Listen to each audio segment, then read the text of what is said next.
Familiar story, but for some of us it may not. Yes. Skipping down in verse 15, it says, "So they took up Jonah, and they cast him forth into the sea. And the sea ceased from her raging. Yes. Then the men feared the Lord exceedingly, and offered a sacrifice unto the Lord, and made vows. Now the Lord had prepared a great fish to swallow up Jonah, and Jonah was in the belly of the fish 3 days and 3 nights." Yes. I want to talk for a short time tonight on a simple thought, and that is the tipping point. All right. The tipping point. See, in our reading, we find that God told Jonah that he had a mission to go preach to a city, to preach to them and to cause them to find a place of repentance, because he needed, that city had great sin in that city. Yes. And God was going to destroy it.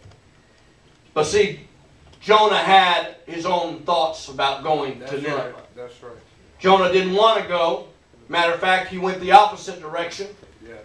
And he took every possible means to get away from the calling of God. It was a crucial moment of decision for Jonah. Do I follow the will of God? Or do I follow my own selfish ambitions, my own selfish desires? See, Jonah, in our reading, he reached a tipping point. Yes. And he was thrown from the very safety of the ship that he had got on to flee from the presence of God. Last night, this thought came to me about Tuesday of last week.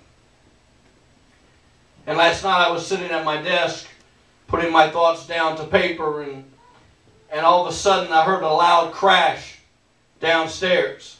And something heavy hit the ground and broke, shattered. And being that I was the only one in the house, and my 2 dogs were sitting at my feet, it was a little startling, to say the least. So, me being the brave individual that I am, I ran downstairs to see what was going on. I didn't go running into the room. I cautiously walked into the room to see what had happened. Then I saw the pieces of a ceramic crock pot all over the kitchen floor. Oh, by the way, we just bought it. And it was in 100 pieces on the floor.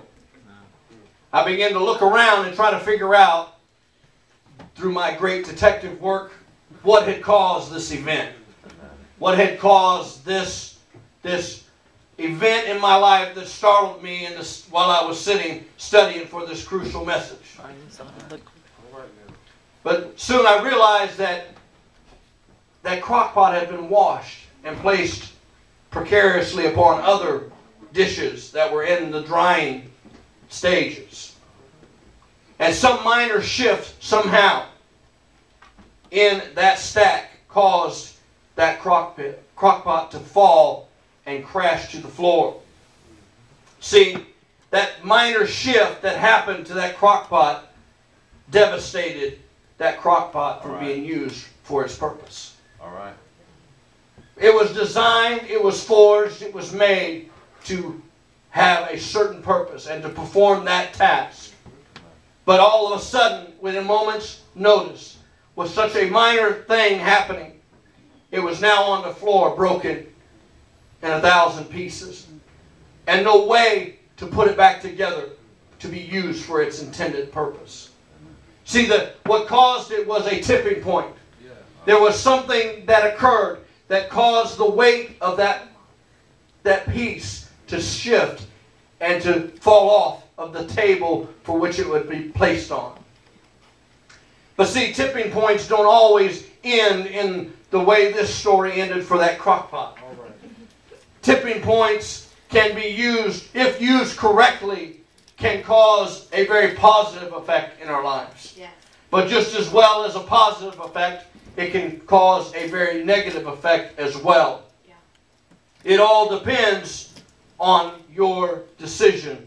It all depends on that minor shift that you take that may choose which side of the tipping point you will fall on. See, Jonah had an easy thing if you look at it. All God was asking him to do is go to a city and preach a message. Yeah. That's all it was. Yeah. He wasn't asking him to go do anything extravagant. He was just said, go deliver a specific message to this city. Had he just simply listened and followed after the will of God and the voice of God and went, he would have avoided being fish food. All right. All right. Had he just listened, he wouldn't have put other people's lives in danger on that ship. Mm-hmm.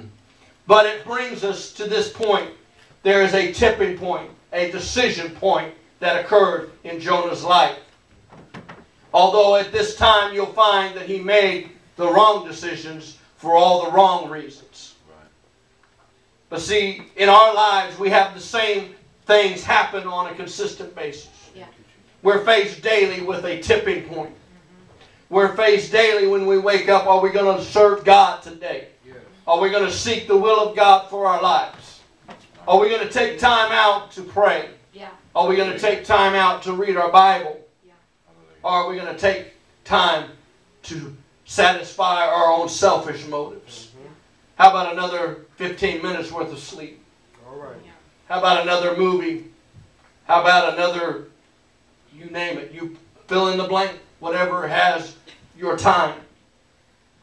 But see, we have to find that place that is so critical, which is that tipping point.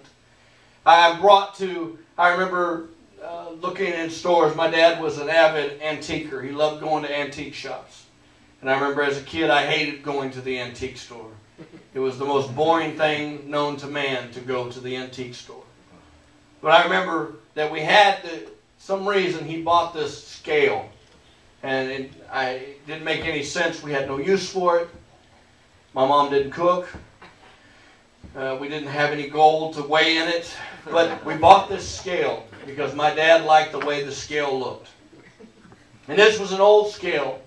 It had the two plates on either side where you could put weight and distribute weight and get a proportion and be able to identify. It had little weights that you could stack on, you know, and we'd drop them and see how far the plate would fly in the air and get in trouble.